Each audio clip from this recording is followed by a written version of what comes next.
Hey now, fans of Clone Wars reunions, it's time to break down the latest episode of The Bad Batch, which clocks in as S1E7, aka Battle Scars. As we always do, let's start with this episode's Easter eggs and Star Wars references. Up first, we got an immediate payoff on last week's mystery character, and if you listen to the podcast, as you should, you'll know that my Take It to the Bank prediction paid off yet again, because the hooded, robed figure was indeed Captain Rex. Thank you. You can send my Star Wars speculation medals to SWS HQ pronto. But yeah, Rex is a huge reference to the Clone Wars, just in case you're new around here. I have to give one of our fans and Discord members credit for this next one, because while I noted the Mantel mix mention, it was Scion XTC who pointed out that it looks the same as the Outpost mix popcorn one can score at Kat Saka's Kettle in Galaxy's Edge. We get a Fallen Order reference next in the form of Bracca and its graveyard of Republic ships, including many Venator-class destroyers, aka the Jedi's command ships from the Clone Wars. This is also where Cal Kestis first starts his journey in Jedi Fallen Order. Up next is Rex's BTL from the finale of the Clone Wars. This is the ship he used to save himself and Ahsoka after their destroyer began to fall to pieces after their ordeal escaping the Order 66 programmed 332nd clones. En route to the medical bay, Rex gave us a Fives mention when he explains how he learned about the chips to the Bad Batch. While we didn't get the iconic hairy-looking eye to pop up, the monster that attacked Wrecker was a Dianoga, the same thing that attacked Luke on the Death Star. This is confirmed if you turn on closed captioning while watching the scene play out.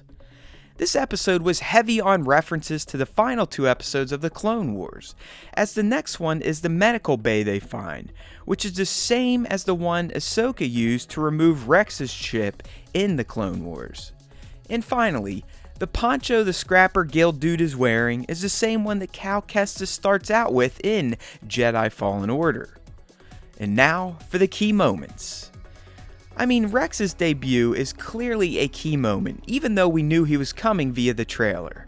As I narcissistically stated earlier, I also predicted that he was indeed the mystery contact the Martez sisters were working with. So again, any chance to brag about my useless Star Wars speculation skills is always appreciated and recognized. Did anyone else pick up on how perceptive Omega was yet again when she identified Rex as a G1 clone? Yeah, sure, she said it was his wrinkles, but it just seems that this kid has an uncanny ability to sense things that others would not. I really appreciated how they depicted Rex's reaction to learning that the Batch still had their chips in. It just goes to show how much PTSD he's experiencing from his own ordeal with battling Order 66 controlled clones, and it also reinforced the dire position the Batch was in with Wrecker's chip and their own. Speaking of Rex, I also found the moments of him remembering his escape and the events that played out on the Jedi Star Cruiser after they landed on Bracca to be a great callback to the ordeal itself. He even indirectly mentions Ahsoka when he tells the Batch how he removed his chip.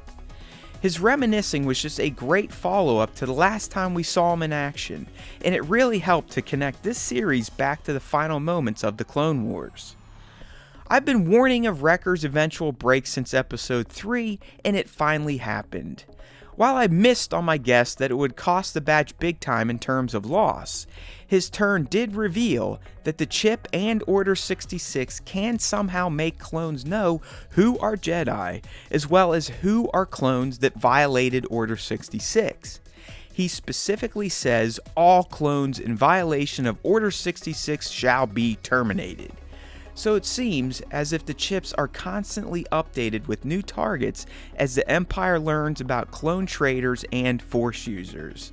Think of it as a database update that chip clones can use to instantly identify targets. Even though it negated some of my series predictions, it is key to know now that the Batch is fully chip free. so we shouldn't have to worry about any more Order 66 shenanigans out of them. One has to think that Rex was talking to Ahsoka in this scene when he told someone he would meet them at a rendezvous point. I mean, he mentions a resistance movement under the guise of working with former good guys and gals from the Republic, and Ahsoka would most definitely also be working with this same movement. Hell, they're probably the main drivers at this point with their knowledge, so he definitely was in communication with her to plan their next move. To round things out, I have to mention the foreshadowing we got at the end when it's revealed that the Scrappers are Imperial informants and rat the batch out. This will surely bleed into the next episode or down the road after the Empire learns of the Bracca intruders on Jedi cruisers. How's that for a Star Wars rhyme? Make sure to tune into the next episode of the Star Wars Time Show, in which myself and my co-host Nick will fully break down Battle Scars and give our thoughts on it as a whole. Thanks for watching. If you enjoyed this episode, please consider liking it and subbing to our YouTube channel. We'd also love for you to join in with our weekly Star Wars podcast. So use the links in this video's description or head to StarWarsTime.net to subscribe to the platform of your choice. There's always time for Star Wars time. And remember, if you listen to the Star Wars Time Show, the Force will be with you always.